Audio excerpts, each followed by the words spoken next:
Día que pidi Margo Cruz na año 1944, como mucho de 8 años, para hacer entrega de flor na Princesa Juliana, e na por penso que comecei a preparar para uma função público e comunitário de nossa sociedade.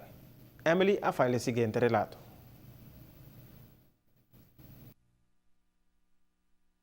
Com 17 anos, ela vai à Holanda para estudar para docente e com 22 anos, ela regressa com seu hoofdacte de LO Inglês e Espanhol, trabajando promena, entre outros, Escola Básico de Maria College, Filomena College, Maria School e 13 anos como diretora de Maria Goretti College.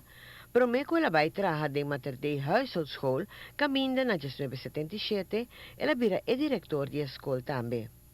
De ano ng kwasigi, ela mostra interesse em política e na ano 1982, ela vira minister para PPA encargada com salubridade, bienestar general, sport, cultura e recreação, qual puesto ela ocupada em gabinete Dom Martina III, de ano 1984, junto com, entre outros, Sr. Mito Cruz e Sr. Leo Chance.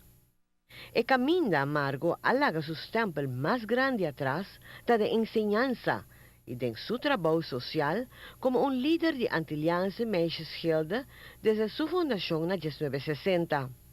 Mediante huelga, deporte y propia participación, AMG ta percurá para ayuda y desarrollo de mucha mujer y después también mucho hombre según el principio de Iglesia Católico. Margo Cruz atrae para terreno de cooperativa desde 1961 para concientizar pueblo de valor para trabajar y funcionar junto. Una concientización que la introducí también a maestro en grupo de trabajo, con meta de revivar el espíritu de cooperación en la escuela. Estaba además presidente del movimiento de gente mujer Orfa, miembro de directiva de FAVI e presidente de Voogdijraad. Margo Cruz a fallecer em março na idade de 78.